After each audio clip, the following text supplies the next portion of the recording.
بسم الله الرحمن الرحيم ولا حول ولا قوة إلا بالله العظيم اللهم افتح علينا فتوح العارفين وفقنا توفيق الصالحين آمين يا رب العالمين اللهم صل وسلم وبارك على سيدنا وقدوتنا ونور أعيننا صلوات ربي وتسليماته عليه رب اشرح لي صدري ويسر لي أمري واحلل عقدة من لساني يفقه قولي السلام عليكم ورحمة الله وبركاته يه انبيالك كرامت سنية برنامجين ክፍል 21 ነው።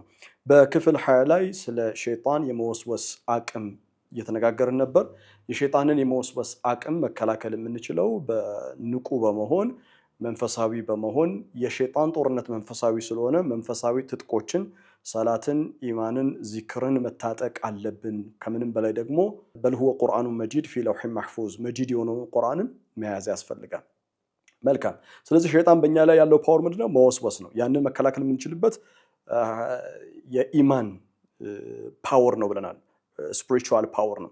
ሁለተኛ ሸይጣን በእኛ ላይ ያለው ፓወር ፊዚካል ፓወር ነው፣ አካላዊ ነው። አካላዊ ነው ስንል ምንድነው? ሸይጣን ለመታመማችን ምክንያት ሊሆን ይችላል። ሸይጣን በሰዎች ላይ ድግምት እኮ የሚሰራው እኮ ሰውና ሸይጣን አብሮ ነው የሚሰሩት እኮ ተባብሮ ነው የሚሰሩት አይደል? በድግምት አማካኝነት የሰዎች ትዳር እንዲፈርስ፣ ቤተሰብ እንዲበተን፣ በድግምት ምክንያት ሰው እንዲታመም ብሎም እስከ ሞት ደረጃ የሚያደርስ ለሞትም እንኳን ለሰው ልጅ ሞትም እንኳን ምክንያት ሊሆን ይችላል። ይሄ ማለት ሸይጣን በጣም የተለየ ነገር አለው ማለት አይደለም። ሰው ትን ብሎት ሊሞት ይችላል። ሰው ድንጋይ አደናቅፎት ሊሞት ይችላል። ለመሞት፣ ለመታመም፣ ለብዙ የህይወት ችግር ሸይጣን ምክንያት ሊሆን ይችላል። ለዛ እኮ ነው አላህ የሰው ልጆችን በመላእክት የሚጠብቀው። እኛ ሁላችንም የሰው ዘር በአጠቃላይ ጠባቂ መላእክት አለን። አላህ ቁርአኑ ሱረቱ ጣሪቅ ቢስሚላህ ራህማን ራሂም ወሰማኢ ወጣሪቅ በሰማይ እምላለው በጣሪቅም እምላለው። አላህ ምን ሆኖ የሚነግረን? ወሰማኢ ወጣሪቅ በሰማይ እምላለው በጣሪቅ እምላለው። ወማ አድራከ መጣሪቅ ጣሪቅ ምን እንደሆነ ምን አሳወቀ? አነጅሙ ሳቂብ ጣሪቅ ማለት ተወርዋሪ ኮከብ ነው። ኦኬ። ወይም ደግሞ አነጅሙ ሳቂብ ጨለማን የሚበሳ የሆነ ጨለማን አልፎ የሚሻገር የኮከብ ብርሃን ነው አነጅሙ ሳቂብ። አላህ ምሎ በሰማይ በጣሪቅ ምሎ የነገረን ነገር ምንድነው? የተማለለት ሐሳብ ምንድነው? ሱረቱ ጣሪቅ ምዕራፍ 86 ቁጥር 4 ላይ ኢን ኩሉ ነፍሲን ለማ ዐለይሃ ሐፊዝ እያንዳንዲቷ ነፍስ ጠባቂ መላእክት አላት። ኢን ኩሉ ነፍሲን ለማ ዐለይሃ ሐፊዝ አላህ በመላእክት አማካኝነት ሰዎችን ስለሚጠብቅ ሸይጣን በቀላሉ እኛ ላይ አካላዊ ጥቃት ማፈጸም አይችልም። ሌላ ቦታ ላይ ሱረቱል አንዓም ምዕራፍ 6 ቁጥር 61 ላይ ወዩርሲሉ ዐለይኩም ሐፋዛ ይላል። እናንተን የሚጠብቁ ጋርዲያን ኤንጅልስን ይልካል ይላል። ጠባቂ መላእክትን ይልካል። አንድ እንደዚህ ነገሮችን ብዙ ማውራት አልፈልግም፣ ግን አንድ ነገር ልንገራችሁ። ከዚህ በፊት የሆነ ሰው ታመመና ቅርብ የሆነ ሰው ነው እና ሩቃ መደረግ ነበረበት እና እኔ የሩቃ ሰው አይደለሁም። ብቻ አጋጣሚ ሆኖ ግዴታዬ ስለነበረ ምርጫ የለም፣ ግዴታ ሩቃ ማድረግ ነበረብኝ እና ሩቃ ሳደርግ በሱ ላይ ያለው ጂኒ ማውራት ጀመረ ሸይጣን እና በረጋ መንፈስ። በነገራችን ላይ ሁላችሁ ጂኒ ወይም ሸይጣን ሰውን በቀላሉ ነው የሚያውቀው። አንተ ምን አይነት ሜንታሊቲ እንዳለ፣ ምን አይነት አስተሳሰብ እንዳለ ፍራክሽን ኦፍ ሰከንድስ ነው የሚፈጅበት ስላንተ ህይወት ታሪክ፣ አንተ ማን እንደሆንክ እኔ ማን እንደሆንክ ለማወቅ እና መነጋገር ጀመርን እና ስንነጋገር በቃ በህይወቴ ማረሳው ነገር ነው የነገረኝ። ምን አለኝ መሰላችሁ? ዝርዝር ነገር አልነግራችሁም። አንድ ብቻ ከዚህ ሐሳብ ጋር የሚፈልገውን ብቻ ነው የምነግራችሁ። ስለ ኢማን ማውራት ጀመርን። ስለ ህይወት ማውራት ጀመርን። ስለ ተገለጠው ዓለምና ስለኛ ዓለምና ስለነሱ ዓለም ማውራት ጀመርን። እና አንድ በጣም የሚገርም ነገር ነገረኝ። ለምንድነው ማለት ይህ መንገድ የአላህ መንገድ እውነተኛ መንገድ መሆኑን ታውቃላችሁ? ለምንድነው የምትዋጉት? ለምንድነው አላህን የምትዋጉት? የሰው ልጆችን ለምንድነው የምትዋጉት? የሚል ጥያቄ ጠየቅኩት። እና ምላሹ ምን ነበረ? የፈጠረን ያዳላል፣ ለናንተ ያዳላል፣ ለሰው ልጆች ያዳላል። እኛ በእኛ ዓለም ቁዋ አለን፣ ፓወር አለን፣ ጉልበት ያለን ፍጥረታቶች ነን። ሲፈጥረን እንደዛ አድርጎ ነው የፈጠረን። እና በዚህ ፓወራችን ግን ለናንተ ስፔሻል የሆነ ኬር የሰው ልጅ በተለየ መልኩ እና ያንን በፍጹም አልቀበለውም። እና በጣም ነው የደነገጥኩት። በቃ ከዚህ በኋላ ምንም ነገር አላወራም። በቃ ለምንድነው ይሄን አሁን ሸይጣኑ ይሄን ሐሳብ ያነሳው? አላህ በቃ እውነት ነው የሰው ልጅን በተገለጠው ዓለም አልቋል። እኛን ልዩ አድርጎ ፈጥሮናል። እና እኛ ልዩ መሆናችንን ከኛ በላይ የሚያውቁት እነሱ ናቸው። እና ያንን ቶለሬት ማድረግ አንችልም፣ መቀበል አንችልም ነው የሚለኝ። እና ከነዛ እኛን ለእናንተ ያዳላል ከሚለው ሐሳብ መካከል አንዱ ምንድነው? ጠባቂ መላእክት ለሁሉም የሰው ዘር አድርጓል። ለዛ ነው ሸይጣን በቀላሉ እኛን ማጥቃት የማይችለው እንጂ አንዳችንን ማየት አይፈልግም። አንዳችን ለማንኛውም የሰው ልጅ ጠባቂ መላእክት የተደረገለት አንድ ሐሳብ ላንሳ።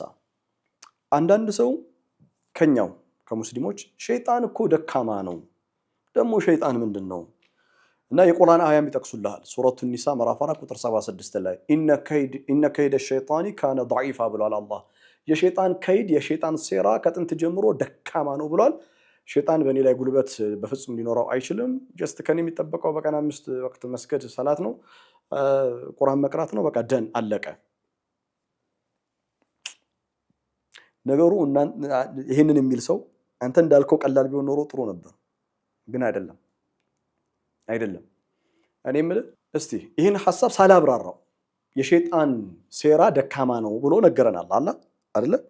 እና አዎ በቃ ሸይጣን ምንም ጉልበት የለውም በእኛ ላይ ፓወር የለውም ብለን የምናምን ከሆነ ጉልበት የሌለው ደካማ የሆነ አካልን እንዴት ኢነ ሸይጣን ለኩም ዐዱው ፈተኺዙሁ ዐዱዋ ይባላል? ሱረቱል ፋጢር ምዕራፍ 35 ቁጥር 6 ሸይጣን ለእናንተ ጠላት ነው፣ ጠላት አድርጋችሁ ያዙት እንዴት ይባላል? ደካማ ከሆነ በጠላትነት ጠላታችሁ ነውና ተጠንቀቁት እንዴት ይባላል? ለምን አላህ ለአደም ኢነ ሃዛ ዐዱውን ለከ ወሊዘውጂከ ፈላ ዩኽሪጀነኩማ ሚነል ጀና፣ ለአንተም ጠላት ነው ለሚስትህም ጠላት ነው ከጀነት እንዳያስወጣችሁ ብሎ ለምን ያስጠነቅቀዋል? ደካማ ከሆነ። ስለዚህ ሸይጣን ደካማ ነው ያለን አላህ ከወስወሳው አንፃር አይደለም። ሸይጣን ደካማ ነው ያለን ከፊዚካል ፓወር ከተሰጠው ቁዋ ዛትያ አንፃር አይደለም። ኢነ ከይደ ሸይጣን ካነ ضعيفا ያለን በሌላ ኮንቴክስት ነው፣ በሌላ ሲያቅ ነው። የመጀመሪያ የምነግራችሁ ነገር ሱረቱ ኒሳ ምዕራፍ 4 ቁጥር 76 ላይ ያለው አያ የሸይጣን ሴራ ደካማ ነው የሚለውን ምን ማለት ነው የሚለውን ለመረዳት ሙሉ አያውን ሐሳብ መረዳት አለብን። ቁርአን ለመረዳት ሲያቅ it matters a lot። ሲያቅ ምንድነው? ኮንቴክስት አውዱ ኢነ ከይደ ሸይጣን ካነ ضعيفا የተባለው የሸይጣን ሴራ ደካማ ነው የተባለው ከምን አንፃር ነው? ይሄን ለመረዳት አያውን ሙሉ ማየት አለብን። ተመልከቱ ኮንቴክስቱን አውዱን። ቢስሚላሂር ረህማኒር ረሂም ሱረቱ ኒሳ 76ኛው አያ الذين آمنوا እነዛ ያመኑት يقاتلون في سبيل الله በአላህ መንገድ ላይ ይጋደላሉ። እሺ አንድ والذين كفروا እነዛ እውነት ገብቷቸው እውነትን የካዱ يقاتلون في سبيل الطاغوت በጣጉት መንገድ ላይ ይጋደላሉ። እስካሁን የሰማነው ምንድነው? ስለመጋደል ነው። ያመኑት በአላህ መንገድ ላይ ይጋደላሉ አለ። የካዱት ደግሞ ፊ ሰቢሊ ጣጉት በጣጉት መንገድ ላይ ምን ይላሉ አለ ይጋደላል። ከዛ አላህ አማኞችን ሲያበረታቸው ፈቃቲሉ አውሊያ አሸይጣን የሸይጣንን አውሊያ የሸይጣንን ወዳጆችን ተዋጓቸው ተጋደሏቸው አለ። ከዛ ታዕሊቅ አድርጎ አላህ ኢነ ከይደ ሸይጣኒ ካነ ضعيፋ የሸይጣን ሴራው ከጥንት ጀምሮ ደካማ ነው አለ። ከኮንቴክስቱ አንጻር ስናየው መጀመሪያ ኮንቴክስቱ የሚያወራው ስለ ጦርነት ነው። በአላህ መንገድ ላይ የሚጋደሉ አማኞችና በጣዖት መንገድ ላይ የሚጋደሉ ሰዎች አሉ እና አማኞችን ሲያበረታቸው እነዚህ የሸይጣን ወዳጆችን ተዋጓቸው፣ የሸይጣን ደግሞ ሴራው ደካማ ነው አለ። እሺ ስለዚህ ከኮንቴክስቱ አንጻር ምን ማለት ነው ወደሚለው ከመጣን በእውነትና በሐቅና በባጢል መካከል በሚደረገው ጦርነት በአማኝና በካሃዲ መካከል በሚደረገው ጦርነት በካሃዲ ሳይድ ሸይጣን አለ። ሱረቱል አንፋልን ከፍታችሁ ማየት ትችላላችሁ። እንዴት ሸይጣን ከቁረይሾች ጋር አብሮ እስልምናን ሰሃቦቹን ለመዋጋት እንደመጣ መልእክተኛውን ለመዋጋት እንደመጣ ሱረቱል ደግሞ አንፋል ላይ የምናየው ምንድነው? መላእክቶች እንዴት ከአማኞች ጋር ሆነው ሲዋጉ እንደነበር። በጦርነት ዓለም ውስጥ ምንም እንኳን በተገለጠው ዓለም በምናውቀው ሰዎች በሐቅና በባጢል መካከል ላይ ጦርነት ሲያደርጉ ብናይም በማይታየው ዓለም እኛ ጋር ጣልቃ ገብተው ሸይጣንና መላእክት አሉ። መላእክት በሐቅ ሳይድ፣ ሸይጣን በጣጉት ሳይድ እና የሸይጣን ሴራ ደካማ ነው። የሸይጣን ሴራ ደካማ ነው ማለት ምን ማለት ነው? ከኮንቴክስቱ አንፃር እነዛ በአላህ መንገድ ላይ የሚታገሉት ድል ያደርጋሉ። ለምን? መላእክት ከነሱ ጋር ስላሉ። ሁለተኛ ኢነ ከይደ ሸይጣን የሸይጣን ከይድ ካነ ضعيፋ ያለው ከአላህ አንፃር ነው። አላህ አማኞችን ይረዳል። ሐቁን ዐለይና ነስሩል ሙእሚኒን ይላል አላህ። አማኞችን ማገዝ በእኛ ላይ ግዴታችን ነው ብሏል አላህ። በራሱ ላይ ዋጅብ አድርጎት በፈለገው ሰዓት አላህ አማኞችን መርዳት በእኔ ላይ ግዴታ ነው ብሏል። እኔና አማኞቼ እናሸንፋለን ይላል ሱረቱል ሙጀደላ ምዕራፍ 58 ላይ። ምንድነው የምንረዳው ማለት ነው? አላህ አማኞችን ሲያበረታቸው ተዋጓቸው አለ እና ሸይጣን ሴራው ደካማ ነው፣ ምንም የሚመጣ ነገር የለም፣ ድል የናንተ ነው። ከአላህ ፓወር አንፃር የሸይጣን ከይድ ضعيف ነው አለ፣ ደካማ ነው አለ። ከኛ አንፃር አይደለም። ስለዚህ አላህ ዲኑን የመጠበቅ አማኞችን የማገዝ የሸይጣንን ስራ የማክሸፍ አማኞችንና ኢስላምን ነስር የመስጠት ሙሉ ስልጣኑ ኃይሉም አለው። ሸይጣን ሴራው ደካማ ነው። ከዚህ ኮንቴክስት አንፃር ነው እንጂ ከወስወሳ አንፃር አይደለም የሸይጣን ሴራ ደካማ ነው የተባለው። ለዛ ነው ሸይጣን ራሱ በነገራችን ላይ የቁርአን አያቶችን ሐሳቦችን እኮ ይተከማል። የሸይጣን እኮ ሴራ ደካማ ነው እያለ ይነግረናል ለኛ። ከዛ ሊሰራልን እኮ ነው። የዶሮ ታክል እንቅልፍ ሳይኖር የሸይጣንን ወስወሳ ነቅቶ መጠበቅ እጅግ በጣም አስፈላጊ ነው። ታዲያ ሸይጣን ፓወር አለው ጉልበት አለው ስንል ግን ወደኛ ወደ አማኞች እንምጣና ሸይጣን በአማኞች ላይ ፈተና መሆን ይችላል፣ ስልጣን ግን የለውም። እውነተኛ አማኝ ከሆነን እውነተኛ አማኝ ላይ ራሱ ሸይጣን እኮ ብሏል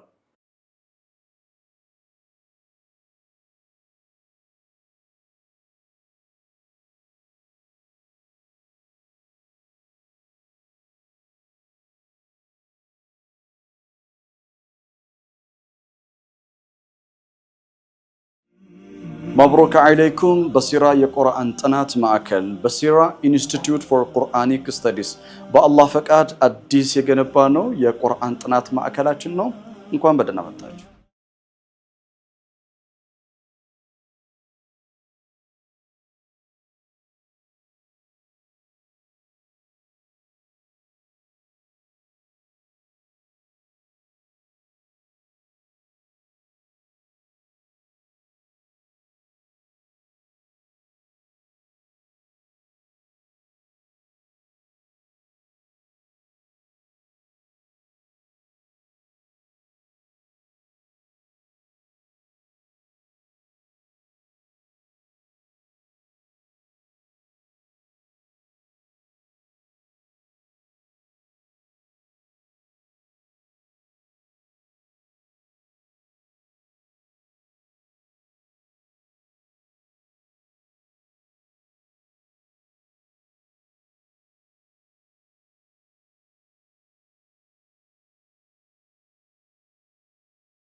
በሲራ የቁርአን ጥናት ማዕከል በሲራ ኢንስቲትዩት ፎር ቁርአኒክ ስተዲስ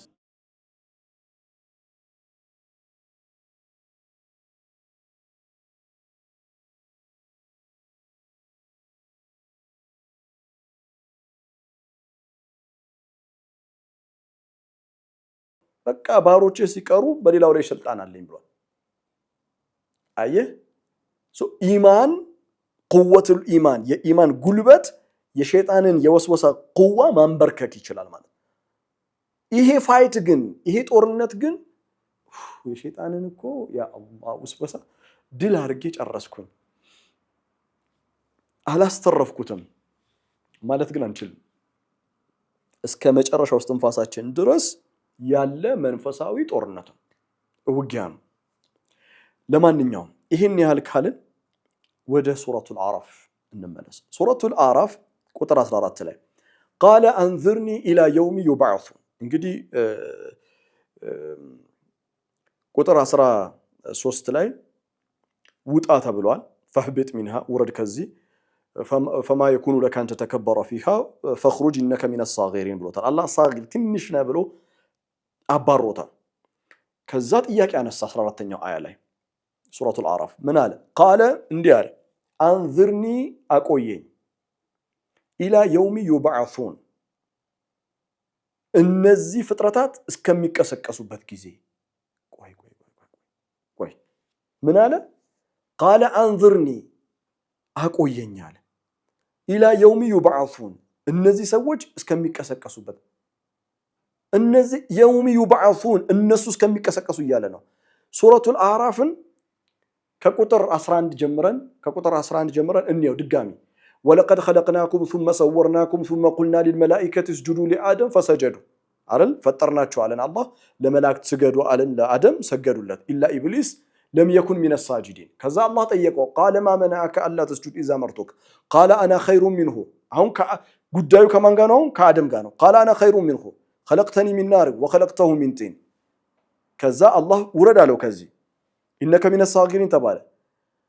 ከአደም ጋር የተጣላው ከአደም ጋር የነበረው ኢብሊስ ዞር አለና ምን እንዳለ ታውቃለህ? አንዝርኒ ኢላ የውሚ ዩብዐሱን እነሱ እስኪቀሰቀሱ ድረስ አያችሁ። ኢላ የውሚ ዩብዐሱን እስከሚቀሰቀሱበት ድረስ ሲል እኛ ነበርን ማለት ነው። በወቅቱ ደግሜ ደጋግሜ ስላችሁ የነበረው ነገር ለአደም ለክብሩ ሲሰገድ ነበረ በሩህ ዓለም እና ቀጥታ ነው እኛን እያየ ኢላ የውሚ ዩብዐሱን እነሱ እስከሚቀሰቀሱ ድረስ ነው ያለው። ይህች አያ በጣም የምትገርም አያ ናት። ቃላቶቹን ነጣጥለን ማየት ያስፈልጋል። የመጀመሪያ ቃለ አንዝርኒ ማለት አቆየኝ ማለት ነው። ጊቭ ሚ ታይም ጊዜ ስጠኝ ማለት ነው። ነገር ግን አንዝርኒ ማለት ጊቭ ሚ ሰም ታይም ማለት የተወሰነ ጊዜ ስጠኝ፣ የተወሰነ ጊዜ። ያ የተወሰነ ጊዜ ያለው ኢብሊስ የቱን ነው? ኢላ የውሚ ዩብዐሱን እስከሚቀሰቀሱበት ድረስ። ተመልከቱ እኛ የነበርነው በዓለመል አርዋህ ነው። አርዋሆች ነን። በሩህ ዓለም ሳለን ምን አለ? የተወሰነ ጊዜ ሰጠኝ እነሱ እስከሚቀሰቀሱ አለ። ገና እኮ ሰው አልሆንም ማለቴ ሩህ ከአካል ጋር እኮ ጆይን አድርጎ ምድር እንኳን አልመጣንም። እና ለኢብሊስ በደንብ ልብ ብላችሁ አስተውላችሁ አዳምጡ። ለኢብሊስ እኛ በሩህ ዓለም ሳለን ከዛ ታይም ጀምሮ እኛ እስከምንቀሰቀስበት ድረስ የሰው ልጅ ለኢብሊስ there is some time ነው፣ የተወሰነ ጊዜ ነው። የተወሰነ ጊዜ ነው። በኢብሊስ ፐርስፔክቲቭ የተወሰነ ጊዜ ስጠኝ ነው ያለው። እንዴት የተወሰነ ጊዜ ይሆናል? ከሩህ ዓለም እስከ ዳግም መቀስቀስ። በቃ በዚህ ንግግር ውስጥ ሸይጣን የጊዜን the shortness of life ህይወት በጣም አጭር መሆኗን ከኛ የበለጠ ነው ኢብሊስ የሚያውቀው። ከኛ የበለጠ ረጅም ጊዜ ሰጠኝ አላለም። ከሩህ ዓለም እስከ መቀስቀስ ዓለም ያለው ጊዜ very short ነው፣ አጭር ጊዜ ነው። ይሄንን ያውቃል። እና his perspective of time ኢብሊስ ጊዜን የሚያይበት እይታ completely different ነው፣ ከኛ ፍጹም የተለየ ነው። ነገር ግን ሸይጣን ለኛ የሚወሰውሰን ምንድነው? በተቃራኒ ሸይጣን ይወላችሁ እሱ የተረዳውን ሪያሊቲ እውነታ እኛ በተቃራኒ እንድንረዳው ነው የሚፈልገው። ለምሳሌ ሸይጣን በሩህ ዓለም ሳለን ትንሽ ጊዜ ሰጠኝ ነው ያለው እስከሚቀሰቀሱ ድረስ እስከምንቀሰቀስ ድረስ ለሱ ትንሽ ጊዜ ነው ለኛስ ምንድነው የሚለን ለኛ you got time you have much more time عندك وقت طويل ጊዜ አለ እድሜ አለ do whatever you want የምትፈልገውን ነገር አድርግ አንተ ገና ወጣት ነህ በጣም ሴቶችን የሚወሰውሳቸው ሸይጣን ይመጣና አንቺ እኮ በጣም ቆንጆ ነሽ ይሄ ውበትሽ እስከመቼ ነው ተደብቆ የሚኖረው ውበት እኮ ሊታይ ነው እና አሳያቸውና ሁሉም ስላንቺ ያስብ አንቀጥቅጩ በሁሉም አንጎል ውስጥ መቀመጥ አለብሽ አለባበስሽ እስከመቼ ድረስ ነው ራስን የሚደብቅ የሚሆነው እድሜ እኮ ይሄዳል ደግሞ እኮ የሚገርም አሪፍ ምክር እኮ የሚመክር ነው መሰለኝ እድሜ እኮ ጊዜሽን ሳትመሲ ይሄዳል ይላል ለኛም ለወንዶቹ ይሄ ጉልበት ይሄ ቁመና ይሄ ወጣትነት ዘመን በደንብ እኮ ልትጠቀምበት ይገባል በቃ ኢንጆይ ልታደርግበት ይገባል ከዛ ተውበት ስናስብ በወንጀል ወድቀን እኔና እናንተ ተውበት ስናስብ ምንድነው በዚህ እድሜ አንተ ተውበት የምትለው ምንድነው ገና ስንት ጊዜ አለ ቁርአን ኢማን ስትል ይመጣና በጣም ጊዜ እንዳለህ ነው የሚነግረን እሱ ግን በጣም ጊዜ አጭር መሆኑን ያውቃል እውነታውም ያ ነው እኛ ያለን ሀብት ብቸኛ ሀብት የኛ አሰት time is our asset የኛ treasure የኛ ሀብታችን ጊዜ ነው ጊዜን እንደ ወንዝ አስበው እንደሚወርድ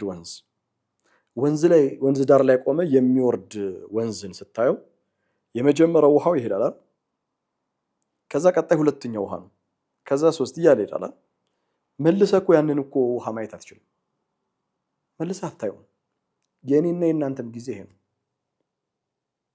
የኛ የተሰጠን ጊዜን እንደ ውቅያኖስ አድርጋችሁ ሳሉትና እኔና እናንተ 100 ዓመት ቢሰጠን 150 ዓመት እዚህ ምድር ላይ የምንኖር ቢሰጠን አይደለም 67 አይቀርና ውቅያኖስ አድርገ ጊዜውን አስብና ጊዜ ከተፈጠረበት ጊዜ አንስቶ እስካሁን እስካለንበት ድረስ የጊዜን ስፋት አስቡትና ከዛ ያንን የጊዜ ስፋት እንደ ውቅያኖስ አድርጋችሁ አስባችሁት like a drop of ocean ከውቅያኖሱ ድሮፕ ጠብታ ነው እኔና እናንተ እኔም እንዲገባኝ የምፈልገው ነገር እናንተም እንዲገባችሁ የምፈልገው ነገር ቢኖር የጊዜን አስፈላጊነትና የጊዜን ጥቅም በቃ እኔ ጊዜ ነኝ ማለት በቃ በጊዜ ነው የምገለጠው ስኬቴም ውድቀቴም ጊዜ ነው ብለን ማመን መቻል አለብን ለዛ እኮ ነው አላህ ቁርአን ውስጥ ወልዐስር በጊዜ እምላለሁ ሱረቱል ዐስር በጊዜ እምላለሁ የጊዜ ምዕራፍ አለንኛ ቁርአን ውስጥ ሴንስ ኦፍ ኡርጀንሲ ነው ለማሳየት ነው ስለ ጊዜ ሁሌ እንድናስብ ነው ለምን ሸይጣን ስለ ጊዜ እንዳናስብ ነው የሚፈልገው አላህ ደግሞ ስለ ጊዜ እንድናስብ ስለሚፈልግ ሱረቱል ዐስር ብሎናል የጊዜ ምዕራፍ አላህ ሁላችንም በጊዜያችን እንጠቀም ያድርገን አሜን ከዛ ምን አለ قال انظرني የተወሰነ ጊዜ ስጠኝ አለ ምን ኢላ የውም ይባዕሱን እስከሚቀሰቀሱ ድረስ ጸቡ ከአደም ጋር ነበረ አሁን ደግሞ እኛ ላይ ነው ጣቱን የቀሰረው እዛ ሁላችንም ነበርን ጣቱን እኛ ላይ ቀስሯል እስከሚቀሰቀሱ ድረስ ብሏል what እስከሚቀሰቀሱ ድረስ አው ኢላ የውም ይባዕሱን ላይ እነዚህ ነጥቦች አስተውሉ አንደኛ ሸይጣን የሰው ልጅ እስከሚቀሰቀስ ድረስ በጠላትነት ኖራለሁ በጠላትነት ሰራለሁ እና አሳያለሁ ነው ያለው አላህ የሸይጣን ጠላትነት ጊዜያዊ አይደለም ትላንት ለአያት ቅድሚያቶቻችን ነበር ዛሬም ለኛ አለ ነገም ለልጆቻችን ይቀጥላል ኢላ የውም ይባዕሱን ያለው እስከሚቀሰቀሱ ድረስ አንድ ሁለት ሸይጣን ከአደም ጋር ይጣላው ብለናል አይደል መጀመሪያ እና አና ኸይሩ ሚንሁ አለ። ከዛ ቀጥሎ ደግሞ እኛን ላይ ጣት ቀሰረ ኢላ የውም ዩብዓሱን። ከአደም ጋር ከተጣላ ለምን እዛው አይጨርስም? ለምን እኛን አይተውንም? ለምንድን ነው እነሱ እስከሚቀሰቀሱ ጊዜ ስጠኝ የሚለው? ዋይ ለምን? በጣም ዛሬ ትልቅ መያዝ ያለባችሁ ነገር ይሄ ሐሳብ ነው። ሸይጣን አንድ ኳሊቲ ያለው እሱ ምን መሰላችሁ? insatiable thirsty insatiable hate አለው። ምን ማለት ነው insatiable hate ማለት? መጀመሪያ insatiable thirsty ምን እንደሆነ እናውራ። insatiable thirsty ማለት መጠማት ነው፣ ግን ምንም ያህል ውሃ ብትጠጣ አትረካም። ገጥማችሁ ያውቁም እንደዚህ አይነት ቀን? ምንም ያህል ውሃ ብትጠጡ አትረኩም። insatiable thirsty ይባላል። ሸይጣን insatiable hate አለው። ምንም ያህል ውሃ ብትጠጣ የማትረካበት ቀን እንዳለ ሁላ ሸይጣን ምንም ያህል የሰው ልጅ እሳት ውስጥ ቢገባ የሸይጣን እኛን የመጥላት ጥማቱ አይቆርጥለትም። ስለዚህ ሸይጣን ከአደም ጋር ይጣላው፣ ሸይጣን ከእናታችን ጋር ይጣላው። ሸይጣን ጣቱን የቀሰረው ከዛ በኋላ ኢላ የውም ዩብዓሱን ብሎ እኛ ላይ ነው። ለምን መሰላችሁ? ሸይጣን insatiable hate ስላለው ጥላቻው ጥሙን የሚቆርጥለት ምንም ነገር የለም። አባታችን አደም አለይሂ ሰላም እሳት ሲገባ ቢያየው፣ እናታችን እሳት ስትገባ ቢያያት፣ ከዛ እያንዳንዳችን የሰው ልጆች አንድ ሳይቀር የሰው ዘር በአጠቃላይ አንድ በአንድ እሳት ስንገባ ቢያይ አይረካም። በቃ አይጨርስም እርካታው። አይገርም? ለዛ ነው በልጅነታችን ሆረር ፊልም ስናይ ምን ያደርጋል ሸይጣን? በሆረር ፊልም ውስጥ ምንድነው የሚሰብከን? የሆነ ሆረር ፊልም ላይ አንዱ ገጸ ባህሪ በጣም በአሰቃቂ ሁኔታ ሰዎችን ይገላል። አንድ ሰው ይገላል፣ ይብስበታል። 2 ሰው ይጎላል። ከዛ በሚቀጥለው 5 ሰው፣ 10 ሰው፣ 100 ሰው የፈለገ አይነት ደም ቢያፈስ ከዛ ደም ቢጠጣ አይረካም። ድሮ ልጅ እያለን እንደዚህ አይነት ፊልም አላያችሁ? እሱ ሸይጣን የሰራው ፊልም ነው። insatiable ነው ሸይጣን። በቃ ምንም አይነት በቃ የጠላትነት ጥሙ አይቆርጥለትም። ሁላችንም እሳት ውስጥ ስንገባ አንድ በአንድ ማየት ነው የሚፈልገው።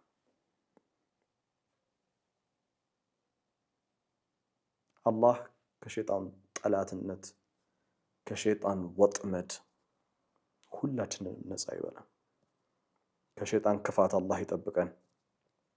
እንደ ሸይጣን ቢሆን ኖሮ እኛ ሳንገኝ ነው ጠላትነቱ ለኛ ለሰው ዘር በአጠቃላይ። ግን ወላሁ ኸይሩን ሐፊዛ፣ አላህ መልካም የሆነ ጠባቂ ነው። የሰው ልጆችን ይጠብቃል አላህ ጠብቆን ነው እንጂ ሸይጣን በሁሉም መስክ ላይ ብዙ መርዞችን ረጭቶብናል። ብዙ ግን የሚገርማችሁ ሸይጣን ዕለት ተዕለት ከሚሰራው ከ100% እውነቴን ነው የምነግራችሁ፣ ከ100% ወላሁ አለም በእኔ መረዳት 10% እንኳን አልተሳካለትም። 10% እንኳን አልተሳካለትም። ሁሌም አይሳካለት። اللهم آمين. بارك الله لي ولكم في القرآن الحكيم ونفعني وإياكم بآياته والذكر الحكيم. والسلام عليكم.